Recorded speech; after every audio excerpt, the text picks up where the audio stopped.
Hi everyone, my name is Rose Berry and I am a second year studying English Literature and History of Art at Glasgow University, and I am also part of the Museum Student Educator Program through the Hunterian Art Gallery. And today I want to talk to you through our Museum from Home initiative about James Abbott McNeill Whistler. He's one of our most showcased artists and also most loved artists here at the Hunterian. I'm going to be talking about 5 pieces of his work. What I thought I would do to make this a tiny bit more fun is I will be talking about each piece for 1 minute, and during that minute I will also be sketching the pieces. They're going to be rough sketches, but I thought that this could inspire some of you to do the same. I would encourage you all to visit the Collections website through the Hunterian, which is collections.glaha.ac.uk, and I will link it in the description box, and try your hand out at maybe trying to recreate some of your own pieces, Whistler or otherwise. We have lots of great stuff.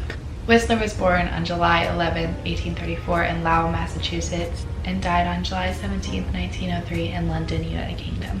He was an American artist active during the American Gilded Age, but primarily working in the United Kingdom. He was averse to sentimentality, to romanticism, to moral illusion in painting, and mostly just wanted to propose art for art's sake. He has a very recognizable signature in all of his painting, which took the shape of a stylized butterfly with a stinger for a tail. This is an allusion to his personal life and his public persona sort of clashing. His art was very delicate, very flowing, and his public persona, as he was personified by critics around him, was quite combative. His art includes many parallels between music, as many of his pieces allusions to nocturnes, to arrangements, to harmonies. In a way, his work is a tonal harmony, a visual musical piece. After Whistler died, his entire estate was left to his sister-in-law, Rosalind Birnie Philip, and subsequently she spent the rest of her life defending his reputation and managing his effects and artworks.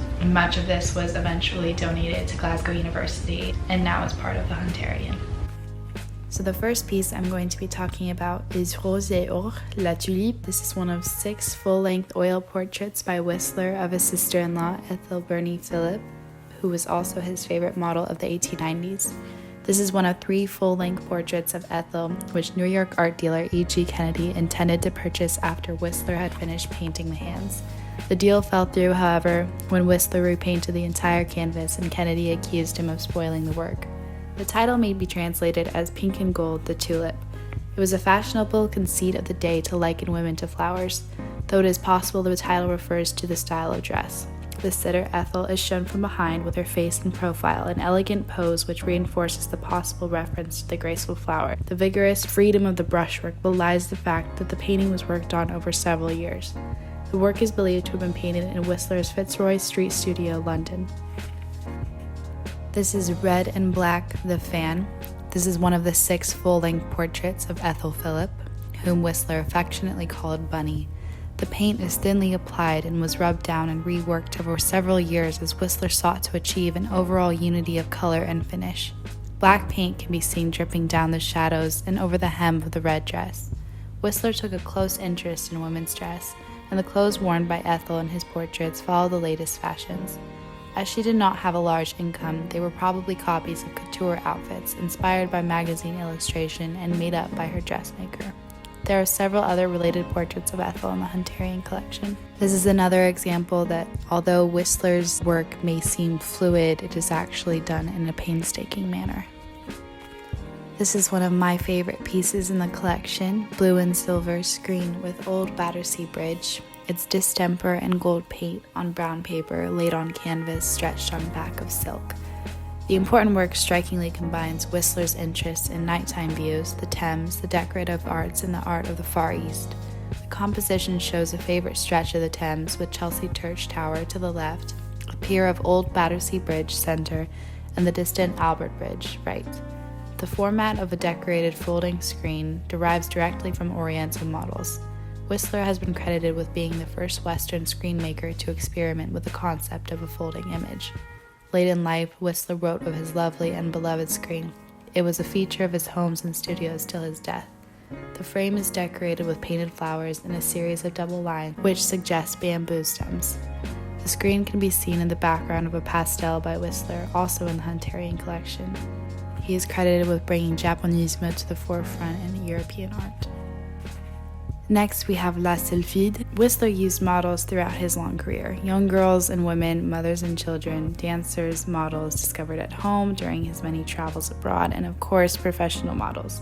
His mother described to a friend how this could be a financial burden, as he must pay models for them every day a shilling the hours, and they must be well fed. The painter Mortimer Menpes described how Whistler let his models move around the studio, fixing interesting movements and quick sketches. This is exemplified in La Sylphide. One can almost feel the breeze in the room as her gown rustles. Her figure is willowy. She stands amidst a room that is stagnant. She is a light in the room. She is movement. She is breeze. The last piece will be the Canal Amsterdam. This is a view of the Oude Zijdskolk Amsterdam with the back of the buildings on St. Olafsdag in the city's red light district.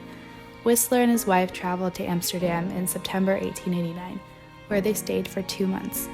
As well as completing more than a dozen etchings, Whistler worked on several watercolor sketches and at least 2 small oil panels during their visit. One of these etchings, the Square House Amsterdam, also in the Hunterian Collection, is very similar to this scene.